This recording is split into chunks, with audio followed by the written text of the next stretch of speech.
second speaker of this session will be Dr. Laura Kann. Dr. Kann has worked in the Division of Adolescent and School Health at the Centers for Disease Control and Prevention since 1987. Currently, she's Senior Scientist and Chief of the School-Based Surveillance Branch. Dr. Kann's primary area of interest is domestic and international school-based survey research.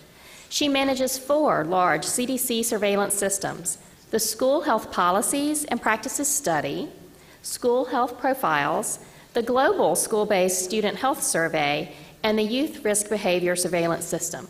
Please welcome Dr. Kann.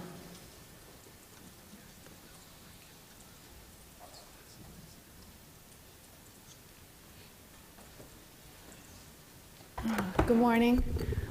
I want to thank those responsible for my invitation here today, and I'm very appreciative of the opportunity to talk with you all about my work and the Youth Risk Behavior Surveillance System, and that's what we're going to do here for the next few minutes, I guess.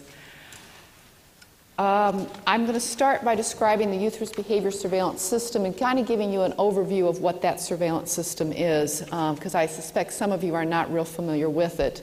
I'll then dive a little more deeply into how we measure height and weight, look at some validity and reliability data, and then proceed to talk about uses for the data at particularly the state and local level, which I think is our particularly unique niche in all this when it comes to measuring obesity and height and weight first and foremost. So let me begin by talking about the surveillance system. The Youth Risk Behavior Surveillance System was created back in the late 1980s, early 1990s, a long time ago at this point, with 3 purposes in mind, and we've tried to keep these 3 purposes in mind as the system has been pushed and pulled over time and people have wanted it to do more things and kind of everything when it comes to school-based research for kids. But these are the 3 purposes that we started with, and they're still the primary purposes today. First and foremost, to focus the nation on behaviors among kids that cause the most important health problems, not knowledge, not attitudes, not skills, but behaviors, and that was chosen specifically because of behaviors linked to health outcomes. The second purpose was to put in place a system that would allow us to look at changes over time. 25 plus years into the surveillance system, that is some of the funnest stuff that we get to do now is look at these very long trend lines. And then to provide comparable data among different subgroups of youth at the national level versus state versus local. We've also done some work with other subgroups of youth not in school, alternative school kids, household-based kids, et cetera. And so we wanted a system that was flexible enough to allow that as well. To figure out what to measure, this is probably not news to any of you. We looked at the leading cause of death among kids. It's essentially 4 things: motor vehicle crashes, homicide, suicide, and other injuries. The adult picture is even simpler. It's cardiovascular disease and cancer. We had to look at the impact also of sexual behaviors, pregnancy, STD, HIV, and that led us to this list of 6 broad categories of risk behaviors that the YRBS has been focused on almost exclusively ever since. Unintentional injuries and violence, sexual behaviors, alcohol and other drug use, tobacco use, dietary behaviors, physical activity, and then subsequent to the start of the system, about 10 years in for each of these, we began to produce data to monitor asthma and, relevant today, obesity and overweight when we started measuring height and weight. So this is the focus of our system, and while there's a little bit that falls outside of these 6 categories, there's actually very little, and this is really where we still are today. The Youth Risk Behavior Surveillance System is indeed that. It is a surveillance system with multiple components. The ongoing components, mostly due to budget reasons, are our national school-based Youth Risk Behavior Survey and the state, territorial, tribal, and local Youth Risk Behavior Surveys. In the past, we've done a special focus survey back in 2010 on physical activity and nutrition. I'm not going to talk about that today, but it may be relevant to some of your work. We've done a series of psychometric and method studies. I'm going to share in detail one of those. And then back in the 1990s, when we had a lot more resources than we do today, we did an alternative school survey, a college survey, and a household-based survey with our colleagues at the National Health Interview Survey. For the ongoing components, they share some characteristics. The surveys that are done at the national, state, and local levels, they're done predominantly among 9th through 12th grade students. These are high school kids. using probability samples, two-stage samples of schools and then classes of kids within those schools. The surveys are anonymous. The kids complete a self-administered computer scannable questionnaire or answer sheet. The survey is designed to be completed in one class period, so we're fairly limited on the length of the questionnaire. Most class periods run somewhere between 40 to 45 minutes. Real estate on the YRBS questionnaire at the state and local level, and actually at the national level, is very precious. The surveys are conducted every other year, typically during the spring, but occasionally during the fall semester. And the height and weight questions, since they've been at it in 1999, along with the demographics, are the only required questions at the high school level. And we actually don't let the height and weight questions show up on the handful of middle school surveys that we do because we don't think the kids have any chance at all of getting that right. So, at the national level, a little more detail about that survey. It's been conducted every other year since 1991. National sample of public and private schools. There's only a handful of our state and local surveys that include the privates, but the national survey always has included private schools. We oversample African American and Hispanic kids. We've had to do less of that, obviously, as the survey's gone on over time. There was a question earlier about how the demographics have changed, and it has affected the amount of oversampling that we need to do. The average sample size for the national survey is about 14,500. The kids complete the same format, self-administered questionnaire, about 99 questions, and the survey is anonymous and voluntary. This shows school student overall response rates. The overall response rate is just the product of multiplying the school times student response rate and the sample size over time, so you can get a feel for the quantity of data that we've got. We've got a lot of data about high school kids in this country and their health risk behaviors, and since 1999, their height and weight. The 2015 study was just completed about a month ago as school ended for the year, and those data will be coming up again or being released probably in June of 2016. At the state and local level, this shows both the increase in quantity as well as quality of the state and local data over time. These are the data, as you're going to see at the end of my presentation, that really drive programs and policies, since most education programs and policies are decided at the state and local level in this country, not at the national level. So it's these data that are particularly important for that purpose. We now have, and have had for the last few years, 47 of the 50 states participating.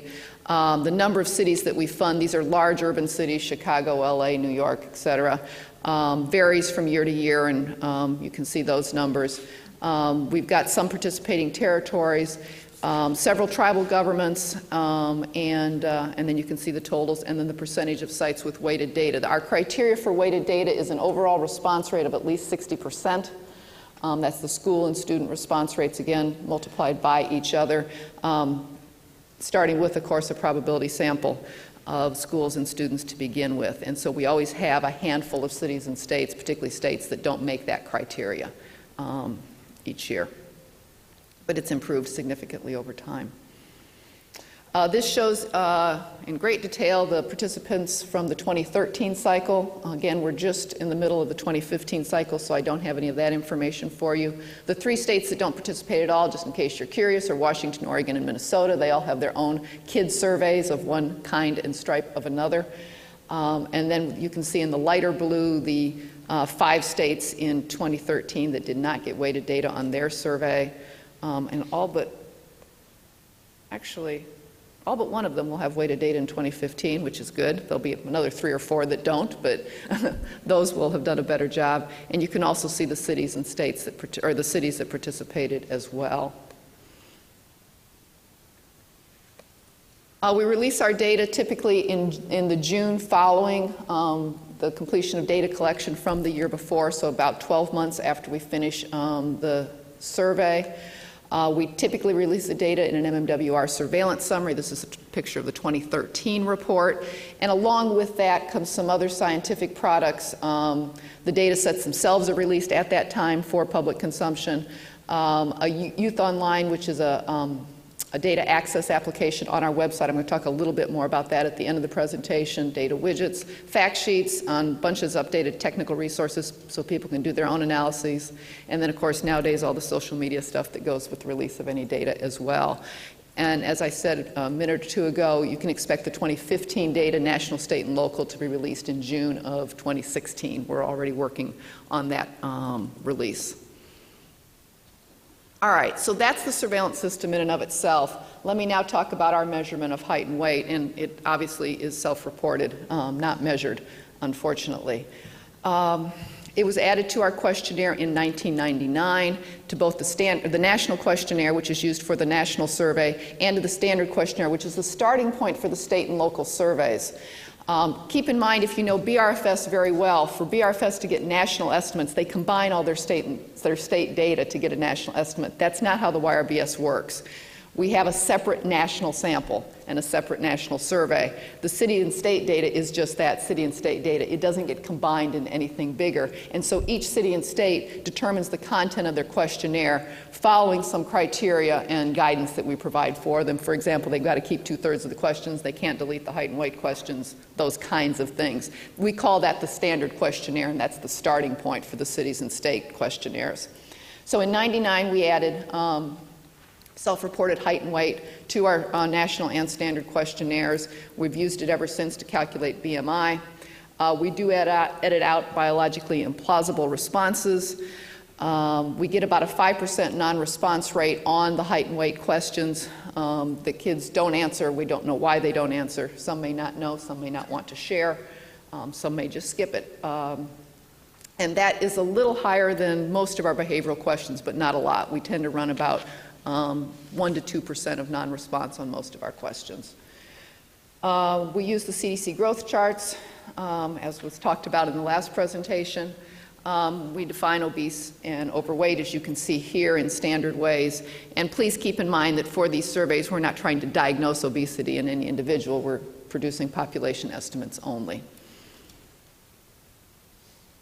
This is what the questionnaire looks like, the height and weight grids, as we call them. We provide the kids with an example of how to complete one, and then we provide them with a place to do that as well. And they just fill in the bubbles, and they do this quite well, actually. They can handle bubble sheets. Any of you that have kids in school know that they have plenty of bubble sheets in front of them with all the standardized testing that goes on nowadays.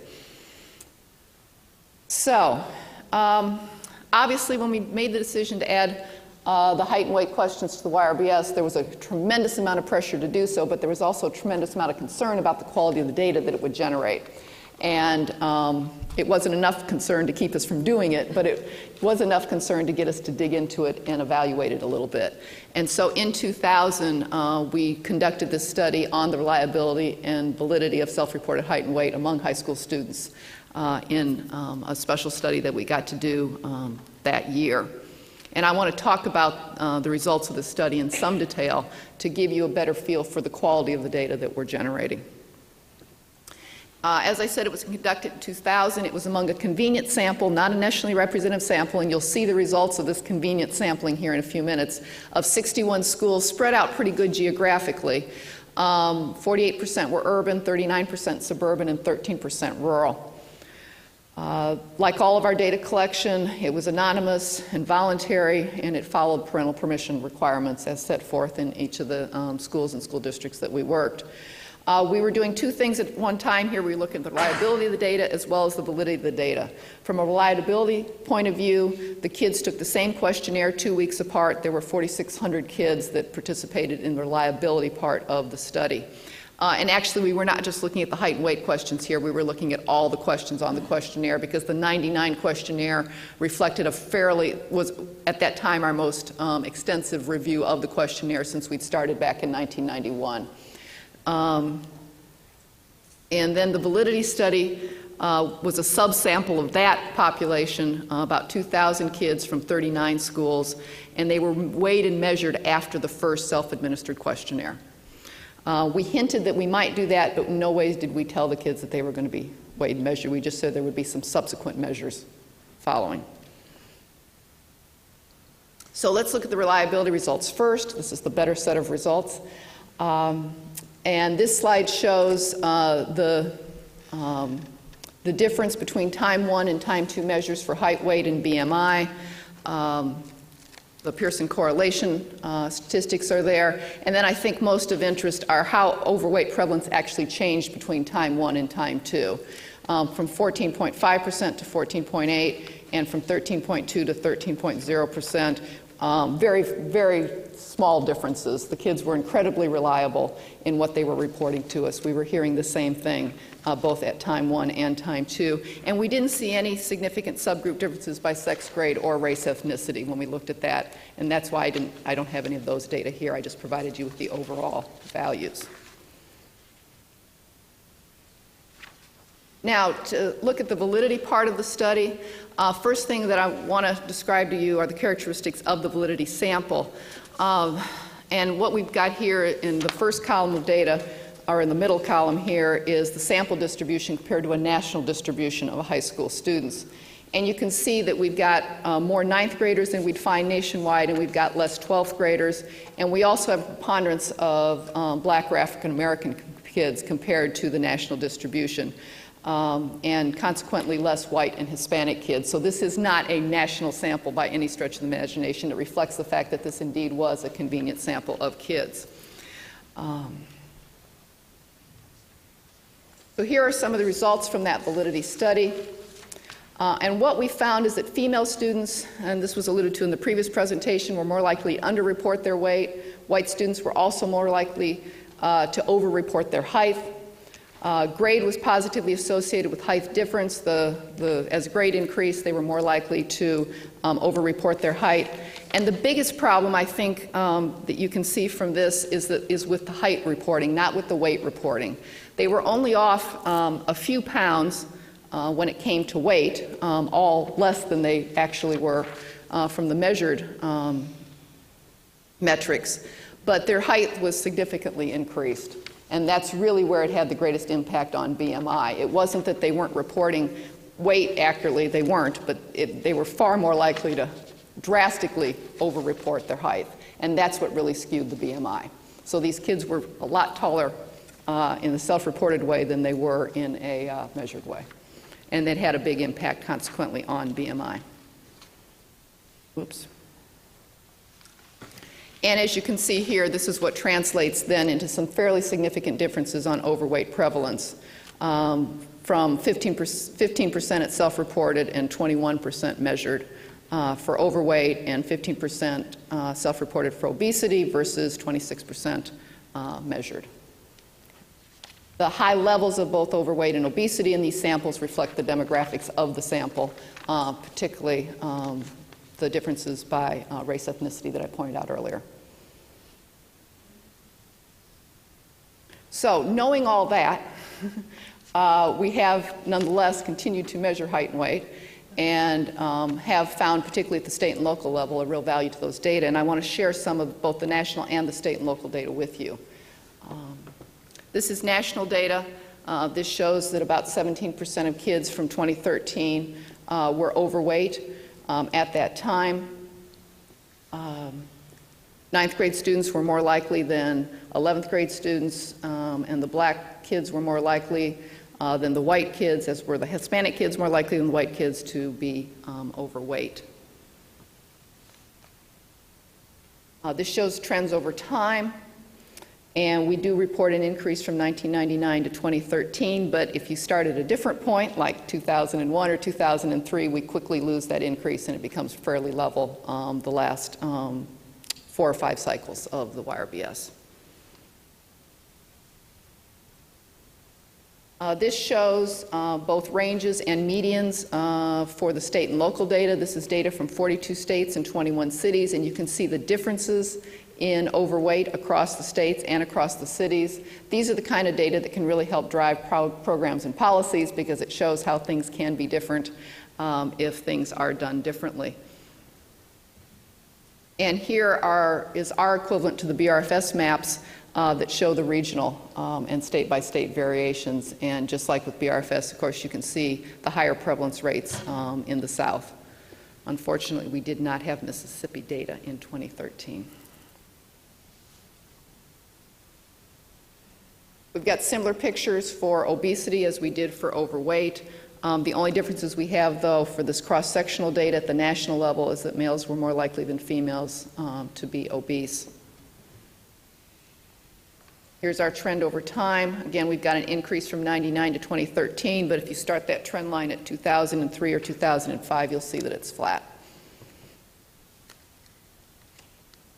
Here are the ranges and medians across the cities and states. Again, 42 states and 21 cities worth of data. Obesity goes from a low as 6%. That's going to be the places with lots of Asian kids and Utah, and up to places as high as 18% where you see more African American kids. And the cities, the whole thing is skewed, again, largely because of the African American and Hispanic populations in many of our large urban cities.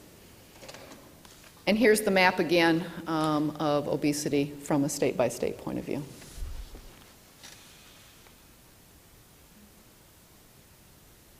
So let me talk a little bit about the data, particularly the state and local data.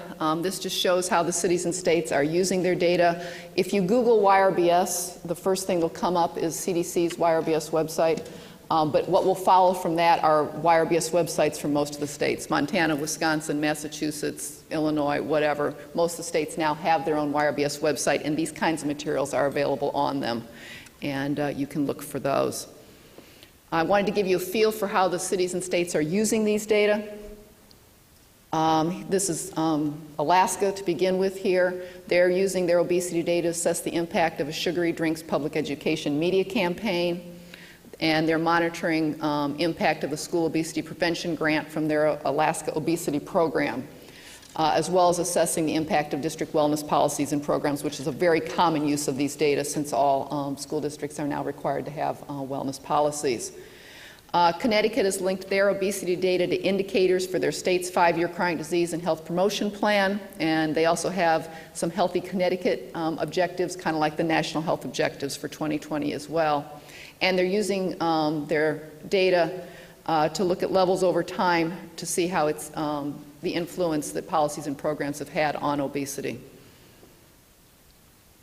Hawaii is tracking the effectiveness of their school wellness policies, which restrict access to sugar-sweetened beverages. They're monitoring the impact of an Eat Your Veggies campaign that's going on in their schools. And they're providing their childhood obesity task force with data to help push for some legislation to increase participation in physical activity in PE class. Ohio similarly is using their data they provided to the Ohio Adolescent Health Partnership to support selection of goals, objectives, and strategies for a number of initiatives that they got related to breakfast consumption, water intake, fruit and vegetable consumption, physical activity, and decreasing sugar-sweetened beverages. And here are some examples of how data are being used by a couple of our cities. Chicago is supporting an updated district-wide policy requiring daily physical education for all its students. And San Diego was using its obesity data to help school nurses understand the purpose and need for the district's new wellness policy. We're also using these data in numerous scientific publications, and I've just listed some of the more recent ones, largely by CDC authors that have used the obesity data in one way or the other. And just to give you a feel for how we're not only using the obesity data, but all the other data that surrounds it on the YRBS, keeping in mind that this is not a nutrition and physical activity survey only. But we've got, for example, there's the second article mentioned here, Association of Body Mass Index with Sexual Risk-Taking, kind of one of the unique niches that the YRBS can help fill because of the broad nature of the questionnaire. The fourth one down looks at sleep and obesity, another nice opportunity that we can explore with our data. And then this is just a list of a few more fairly recent articles. And then finally, I want to make sure that you're aware of Youth Online. This is on the YRBS website. It's a data access application. Once you get on this website, you can select any of the states, or there's a drop-down list and you can select cities or territories or some of the tribes. And then you can dig into their data by categorical area, which you see listed there on the right. This allows you to look at data over time by subgroup. It does t-tests on the fly, so you can compare two groups of kids. males versus females, white kids versus black kids, 2013 data versus 2011 data. It's a great tool, and it's one that is used for a lot of policy and program applications because it doesn't take any fancy scientific or analytic skills to get access to the data that exist. And I think that's all I've got, and I'd be glad to answer some questions.